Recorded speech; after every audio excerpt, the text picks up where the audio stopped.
One of the most important elements of American life and of American history uh, is actually American popular culture. And now I'm running for a political office, and so when you're running for office, of course, you tend to comment on things that are directly political. But I've always believed that any problem a community or a nation faces, politically, economically, materially, it's always easier to confront when there is a culture that exists that unifies people and leads to people's spiritual and psychological health and so forth. Well, my relationship to culture specifically has come to me through my relationship and more broadly my family's relationship to music. Uh, I'm, modestly, I'd say I'm a musician, I'm a singer, trumpet player, and so forth. I come from a family of musical artists. And my heritage in music goes back specifically to my grandfather. My grandfather was a man named Randy Wood. And you may not know who he was by name, but he did a number of things that reverberate through the history of American popular music. In the 1950s, he started a radio show. Well, it was a record shop that sponsored a radio show called the Randy's Record Shop. And that happened to be the first radio program to play rhythm and blues and gospel music, black music, to a national audience. And on nights when the air was clear, the signal would travel clear across the Caribbean. And as such, it was a tremendous wellspring for black music, and everybody from Muhammad Ali to Martin Luther King Jr. to Bob Marley listened to my grandfather's radio station late at night, radio show late at night. Uh, my grandfather, interestingly enough, was a white man, and maybe he had to be in order to sponsor a show like that. Later on, he started a record label in the 1950s, which many people do remember as well, called Dot Records. And now that happened to be Pat Boone's record label, Billy Vaughn, Lawrence Welk, Gail Storm, the Dell Vikings, the Mills Brothers, so forth. It had a long, prestigious list of artists. And it was actually the largest independent record label in America at the time until he sold it to Paramount Pictures. Um, I grew up sort of traveling down memory lane with my father. We spent a lot of hours listening to not just my grandfather's artists, but the old jazz, the old kings of jazz. I mean, folks from Miles Davis to Louis Armstrong to Lee Morgan and Freddie Hubbard and all these different folks. Grew up listening to Andy Williams and Perry Como, the old pop singers. And then getting into the 60s, I was a big Beatles fan, Crosby, Stills, and Nash, and the whole Woodstock revolution. I grew up just soaking in every bit of it. Of course, I grew up in the 90s, so I was also exposed to, contemporaneous music of my time. I grew up being a big Lauryn Hill fan, big Aaliyah fan. As I got a little older, System of a Down was big for me. I loved their music, and Aerosmith, the classic rock ballads.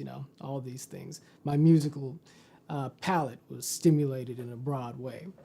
But if there's something unique, I think, about art going back in time a little bit, it was the fact that in my grandfather's era and in the time that followed, one thing that you notice is that there was a lot more music that was specifically about love in those days. Music and American popular culture have changed in a lot of ways. Maybe some of it for the better. Maybe we're a little less stuffy, a little less prudish now when you watch TV than we were in times past when Lucy and Ricardo had to sleep in different beds and there were certain things you just didn't show on TV. But the beautiful thing about American culture, going back a little bit, and cultures I remember it in my grandfather's day as I studied it, is that there was a constant emphasis on the value of love in art. There was traditional values didn't conflict with popular sentiments in those times. Our music today, our art today, there's a lot of great television, there's a lot of great music, and I could talk all day about the things I like.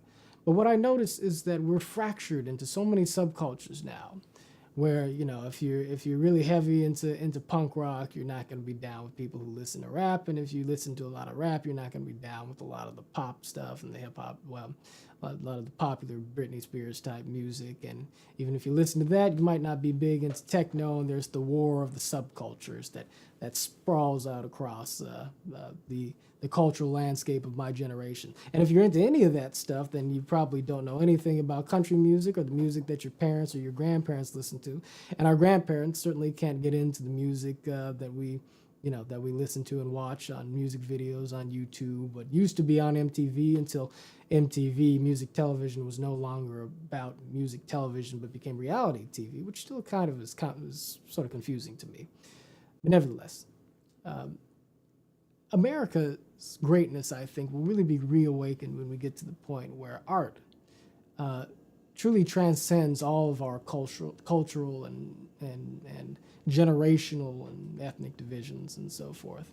I still think that there's going to be a time and place for that as we move into the future. And one thing I want to do and hope to do during the course of this campaign is showcase some of the great artists that are making music that can appeal to everybody, regardless of your genre or whatnot. I love the diversity of today's music. I love the eclectic sensibilities of my peers and the way our popular culture is developed. But I do think that we have to take things back to a standpoint of love. I do think that we need to look beyond the materialism and the glorification of violence and the sexism and so forth that pervades so much of what is popular today, and recognize that the greatest power in art and the greatest power in music is love. It are those sentiments that transcend our baser instincts and really lifts music and art up to its highest plane.